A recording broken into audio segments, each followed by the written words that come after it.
Now we will introduce a very important concept of angle, because as I had discussed before that whenever we talk about orientation of one surface to another, there comes into picture the concept of angle. When you open the door, what happens? The orientation of the door with the fixed frame changes, and this orientation is decided by measuring the angle. So what exactly is angle? So let us now try to understand what exactly is angle.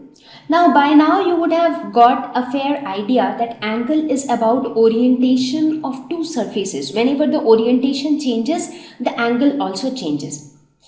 Try to open your lunchbox. I'm sure that you pretty much do it every day, right? Now when you open your lunchbox, what happens? Try to observe it very closely. See, in the first case, the lunch box is closed. In the second case, you are in the process of opening the lunch box, and in the third case, it is like in the open state. Now, what difference do you observe in 1, 2 and 3? Now, in the first case, if you see, the lid is placed along the surface of the base of the lunch box. So this is the lid, right, or the cover. Now, when you start opening, you see this angle gradually increases. Why? Because the orientation of the lid with the base of the box changes. Now when you have opened it totally, what happened? The angle has gradually increased all the more, right? So as you keep opening the lid of the lunch box, the orientation of the lid, the orientation between the lid and the base of the box, it keeps changing, and therefore the angle keeps changing. So if you actually try to define angle, you can say that it is a measure of orientation between two rays with a common end point. Now this is very important. Now orientation has to be there, but orientation will exist between two rays only when there is a common end point.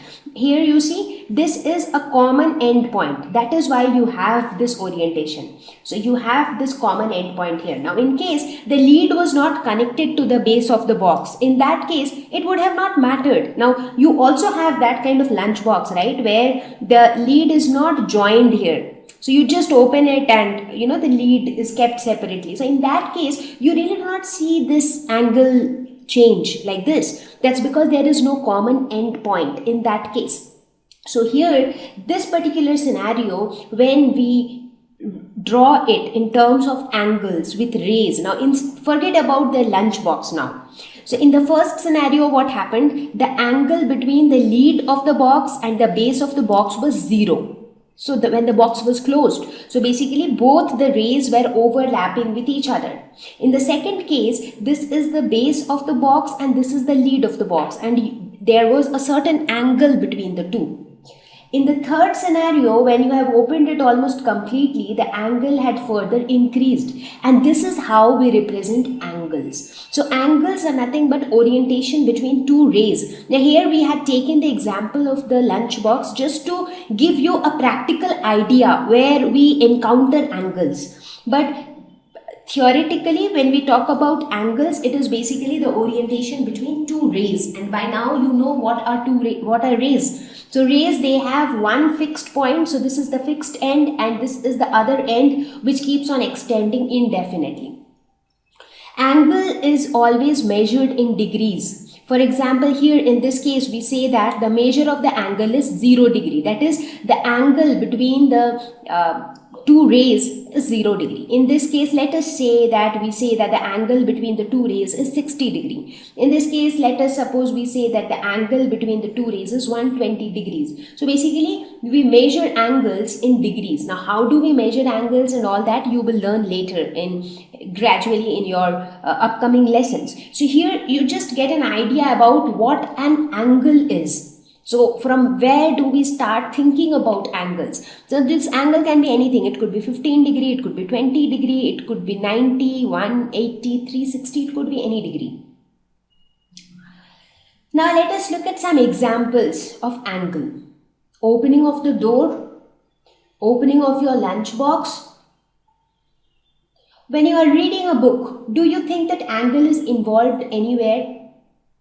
Have you observed that when you look down or when you look up, to see a particular thing. Like in this case, this boy is looking downwards because he wants to read whatever is written on the book, and the book is present downward. So he is looking down.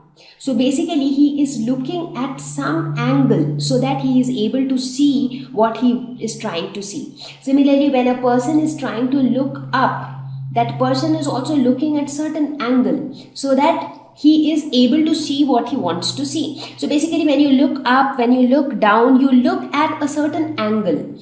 Now these are more common examples where you can very evidently see the presence of angles. So there are angles everywhere around us. It is just that we consciously do not pay attention to their presence. Now the question is, what makes an angle? What are the important parts of an angle?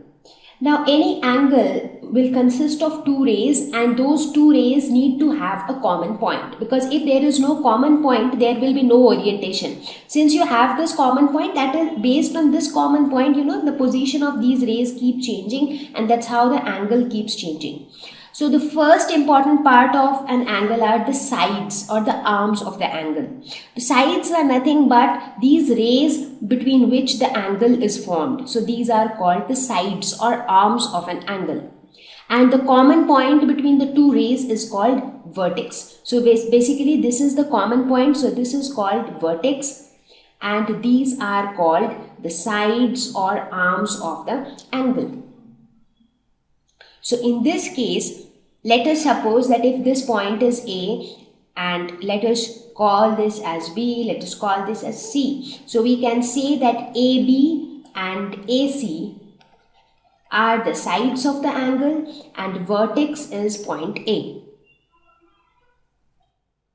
Thank you. Please visit examfear.com for free quality education. You can learn with a simple 4-step learning process wherein you can watch video lessons, you can ask your questions, you can refer notes, and you can take a free online test. We have content for class 6 to 12 on physics, chemistry, mathematics, and biology along with practical videos. So please subscribe to our channel for daily updates. Thank you.